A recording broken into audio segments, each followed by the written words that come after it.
Parking এর মাসকাবারি বন্দোবস্ত হলে মন্দ কি? সবাই চান যে যদি পার্কিং করতে গিয়ে মাসে একসাথে থোক টাকা দিয়ে দেওয়া যায়, খারাপ কি? তো তার বদলে কোনো চালান, কোনো রকম কোনো রিসিপ্ট না, সেসব মিলবে না। এখানে পার্কিং এর জন্য মান্থলির ব্যবস্থা রয়েছে। কিরকম ব্যবস্থা? না, 4,000 টাকা দিতে হবে, তাহলে মান্থলি হয়ে যাবে। সারা মাস আপনি গাড়ি রাখতে পারবেন। তো আমি যে টাকা দিয়েছি আপনাকে, আপনি টাকা নিয়েছেন, তার প্রমাণ?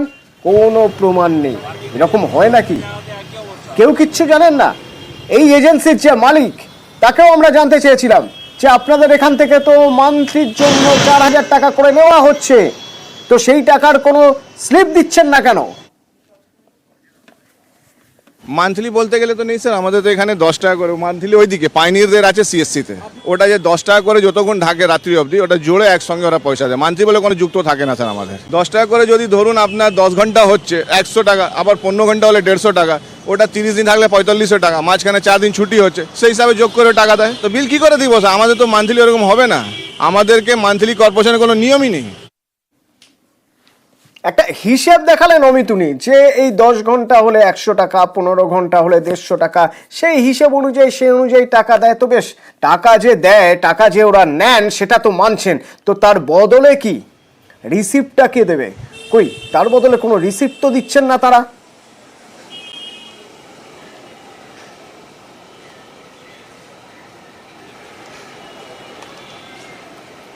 অমিত শোনা যাচ্ছে? সম্ভবত অমিত আমার কথা শুনতে পাচ্ছে না। একেবারে অতনু। হ্যাঁ অমিত, আমরা সরাসরি হ্যাঁ হ্যাঁ হ্যাঁ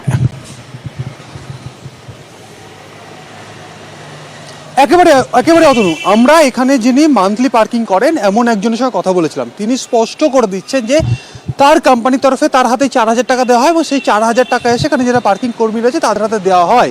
তাহলে 4,000 টাকা বাবদ তো সেই যিনি মান্থলি টাকা দিচ্ছেন 4,000 টাকা, তার তো বিল বা তিনি যে পার্কিং ফিজ যে দিচ্ছেন, তার বাবদ একটা বিল পাওয়ার কথা, কিন্তু সেই বিল তাকে দেওয়া হচ্ছে না।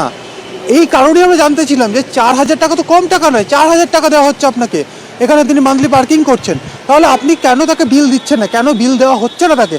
তিনি কার্যত এই সমস্ত একে জেমসের যিনি মালিক রয়েছেন, তিনি কার্যত উড়িয়ে দিচ্ছেন। তিনি বলছেন যে মান্থলি পার্কিং কোনো গল্প নেই। আবার তিনি বলছেন হ্যাঁ, যিনি যারা রাখেন তারা 10 ঘন্টা এখানে সময় রাখছেন, 10 ঘন্টা করে হিসেব করে দাঁড়ালে মাসে 4,500, 4 দিন বাদ দিলে যে 4,000 টাকা তাকে দেওয়া হচ্ছে। তিনি স্বীকার করেছেন 4,000 টাকা তিনি নিচ্ছেন, কিন্তু তিনি বলছেন তাকে বিল দেওয়া হয় না। তাহলে এই 4,000 টাকা কোথায় যাচ্ছে? এই 4,000 টাকা কি পুরসভা পাচ্ছে? কারণ এখানে যে ফি বাবদ যে টাকাটা এই সংস্থা পায়, তার থেকে একটা অংশ যেহেতু কলকাতা পুরসভার এই অথরাইজ, কলকাতা পুরসভা তাকে লিজ দিয়েছে, কলকাতা পুরসভাকে টাকা দিতে হয়। কিন্তু এই যে 4,000 টাকা যে মান্থলি বাবদ যে টাকাটা পাচ্ছে, এই 4,000 টাকা কি তাহলে খালি নিজেদের কাছে রেখে দিচ্ছে?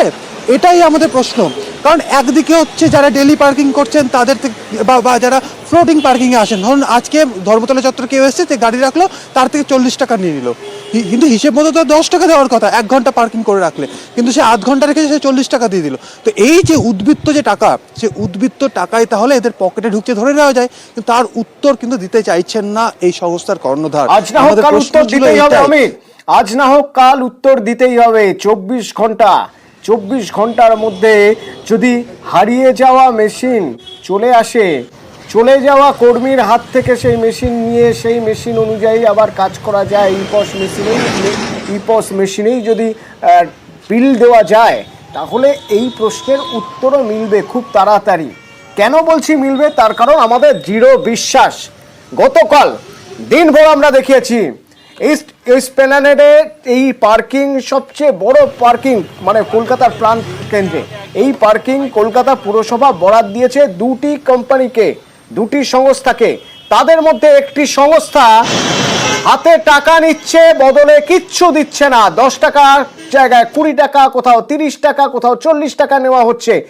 কিছু বললে ব্যাগ থেকে একটা বিল বই বার করে দেখিয়ে দিচ্ছে। আমরা দিনভর সে খবর দেখাই। ইপস মেশিন কোথায়? আমরা প্রশ্ন তুলি। কি কি ছবি দেখিয়েছিলাম, কাল মালিক কি বলেছিলেন, শোনাবো আপনাদের। শুনুন একবার কোন খবরের জেরে আজ ইপস মেশিন ফিরে এলো।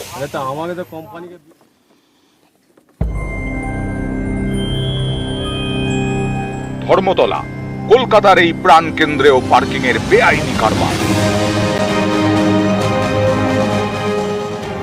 পুরসভার নিয়ম অনুযায়ী পার্কিং ফি নিয়ে মেশিন থেকে বিল দিতে হবে। এগুলো সব আমাদের জন্য অ্যাড করে দিচ্ছি, কিন্তু সব হয়নি, কারণ সব জায়গায় নেটওয়ার্ক পাওয়া যায়নি। ভুয়ো কোম্পানি নামে আপনি বললেন, আমি ইমিডিয়েটলি চেক করব। নিয়ম তো আছেই, কিন্তু তার মানা হচ্ছে কোথায়? কার্জন পার্কের কাছে এই জায়গার ছবিটা দেখুন, মেশিন থেকে বিল তো দূরাস্ত, এখানে কোনো বিলই দেওয়া হচ্ছে না। এই পার্কিং ফি আদায় করছে পুরসভার লাইসেন্স প্রাপ্ত সংস্থা একে জেমস, কিন্তু পুরো আইন তারা মানছে না।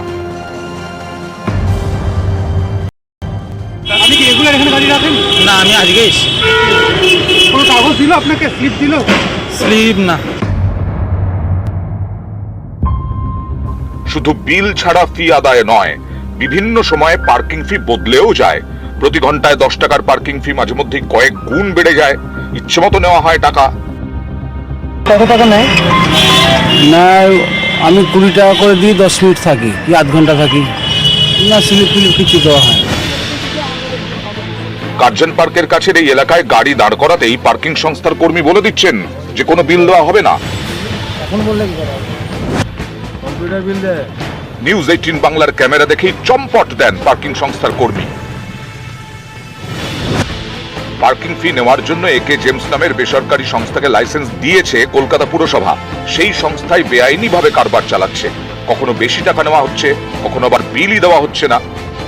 মেশিন স্যার আগে যে কাজ করছিল ওকে যা কাজে মেশিন ওকে ফেরত দিয়ে যায়নি, আমি এই নতুন তো এখানে আসছি। ক্যাশে টাকা নিচ্ছেন? হ্যাঁ, ক্যাশে। কত করে নিচ্ছেন? 10 টাকা। 10 টাকা? 10 টাকা? 10 টাকাই নিচ্ছি। কাকে কেউ হয়তো ভালোবেসেতে গেল টিফিন, কেউ হয়তো গেল 10 টাকা 20 টাকা ধরিতে গেল। সংস্থার মালিক চেষ্টা করেছেন পিঠ বাঁচানোর, দায় চাপিয়েছেন কর্মীদের ঘাড়ে। কোনো গাড়িতে 30 টাকা নেওয়া হচ্ছে, কোনো গাড়িতে 50 টাকা নেওয়া হচ্ছে। আমার নিজের গাড়ি পার্কিং করেছিলাম, আমার গাড়ি 30 টাকা চেয়েছে। আমার ড্রাইভারের সঙ্গে কথা বলুন, সাইকেলটা কত টাকা চেয়েছে? 30 টাকা চেয়েছে। পার্কিং ফি নিয়ে কেন বিল দেওয়া হচ্ছে না, এ নিয়ে কর্মীদের সুরেই সুর মেলালেন মালিক। এখানে কি আপনি বরাত পেয়েছেন? আপনার কোম্পানি বরাত পেয়েছে? এখানে যে আপনার পার্কিং এর লোক রেখেছেন মাইতি বাবুকে, ওনার কাছে মেশিন নেই, ওনার কাছে কোনো বিল নেই। আমি একটা জিনিস আপনাকে বুঝিয়ে দিই, আমার ওইখানে একটা ছেলে সুমিত বলে কাজ করতো, তার কাছে মেশিন দেওয়া হয়েছে, ও এখন 15 দিন ধরে আসছে না। পার্কিং সংস্থার মালিকের দাবি তার এক কর্মী বিল কাটার মেশিন নিয়ে গ্রামে চলে গেছেন, তার কোনো খোঁজ নেই, তাই পার্কিং এর বিলও দেওয়া যাচ্ছে না। নিউজ 18 বাংলা কিন্তু এই কর্মীকে গ্রামে নয়, ধর্মতলার কাছেই খুঁজে পেয়েছে। তিনি এখন অন্য সংস্থার হয়ে গণেশচন্দ্র অ্যাভিনিউ পার্কিং সামলাচ্ছেন। একে জেমস বলে কোনো কোম্পানিতে কাজ করতেন? হ্যাঁ, কিছুদিন করেছিলাম। কতদিন? যা পেয়েছে অক্টোবর হয়, আর ছেড়েছি হলো মার্চে। মার্চ থেকে মেশিনটা আপনার কাছে? হ্যাঁ। মাসে কাজ ছেড়ে দিলেন, মেশিন আপনার কাছে রয়ে গেল। আপনি কখনো মেশিন চেয়েছিলাম না। তাহলে ওখানে এমন মেশিন ছেড়ে টাকা তোলা হচ্ছে। হ্যাঁ। ক্যামেরায় কাঞ্চন ভৌমিকের সঙ্গে অমিত সরকার, নিউজ 18 বাংলা।